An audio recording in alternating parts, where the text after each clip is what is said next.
Hello, everyone. Welcome to another episode of Get Your Inside Out. I'm your host, Edward Gomillion. Today's episode, we're going to be talking about distancing and why we talk about physical distancing, not social distancing. Then I'm going to show you pictures and video of a hike my wife and I took not too long ago at Spur Cross Trail in Cave Creek, Arizona. The photography was me. Hopefully you'll like it. But the views and the vegetation were in bloom and it was absolutely beautiful. Then after that, I want to talk to you about a little life hack and some information about different oils and nutrition I use to kind of curb those allergy symptoms and to kind of help us breathe better. That is coming right up.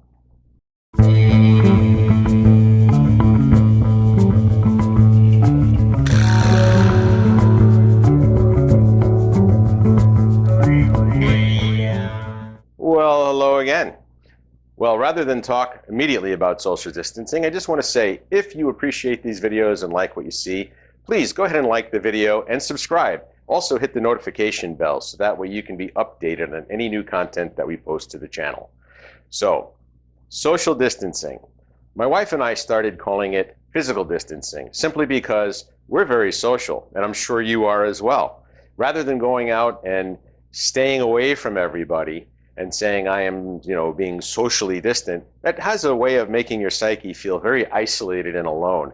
And unfortunately, there are a lot of people that physically are isolated and alone. So we started using the term and phrase physical distancing, because physical distancing is what we're doing. We're staying away from people that we don't know in high-risk areas physically. Socially, we're keeping in touch with everybody that we know, and we're using different mediums to do that. Just like you're watching this now. We use YouTube, Facebook, Instagram, Zoom now is absolutely huge. And for larger groups, it's actually a really good platform. If you haven't tried it, go ahead and check it out. So in your head, instead of calling it social distancing, because I'm sure all of you are still very social, start referring to it as physical distancing. And even though it's a subtle change in your verbiage in your mind, it makes a huge difference.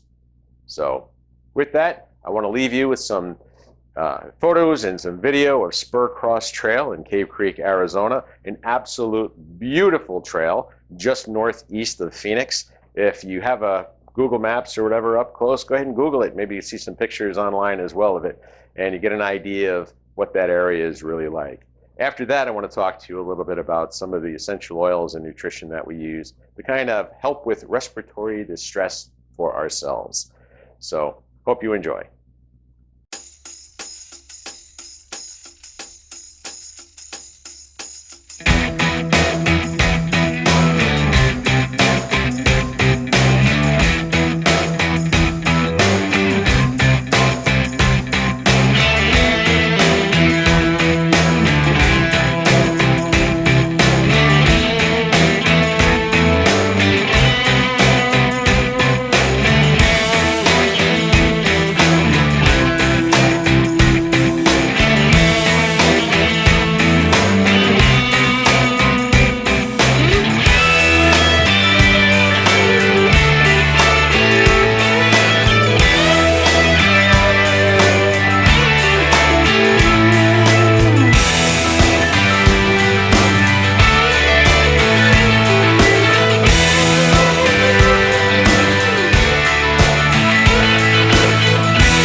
Hi, I hope you enjoyed the scenery of Spur Cross. Absolute beautiful area.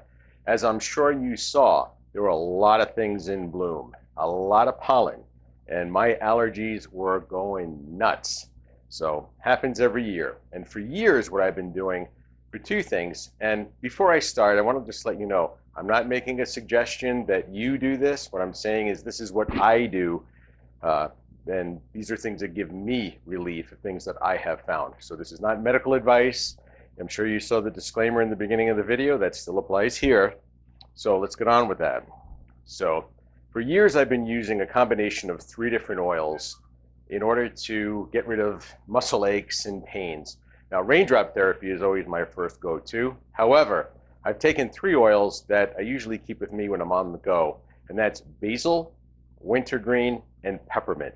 And I've affectionately called those 3, when put together, the 3 amigos, because those 3 oils, when just put together and used on my neck and shoulders and temples, just do an amazing job of being able to alleviate muscle soreness, headache, pain, things like that. Not just on my neck and shoulders, but my knees, my lower back, pretty much anywhere. Anywhere you would do a raindrop therapy also. So I started taking those oils, and when I was having allergies, I noticed that when I kind of rubbed them across my neck and across my chest, I ended up feeling like my breathing was improved, and I was really opening up my sinuses. So I said, hey, I'm going to throw in a little eucalyptus, and I did, and it worked really, really well. And then I said, you know what? I think I'm going to add eucalyptus and a little bit of thieves to throw some heat into there, because the clove and the cinnamon are hot oils and really do a great job of stimulating the senses. It's a better way of saying it. Puts a little oomph to it.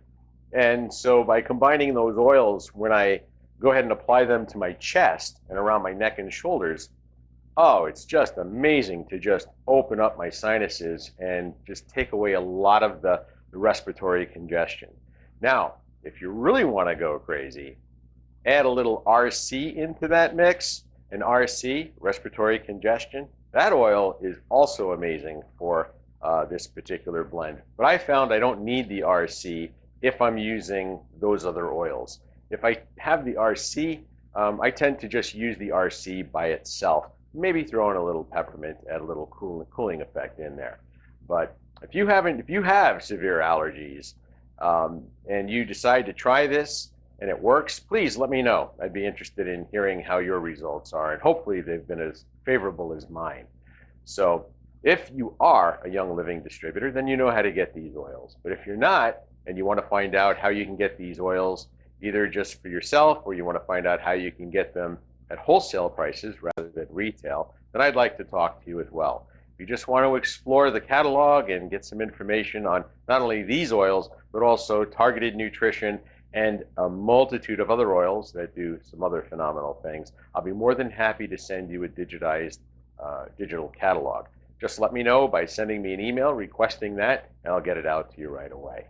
So everybody, please stay healthy, stay safe. God bless you, and God bless the United States of America.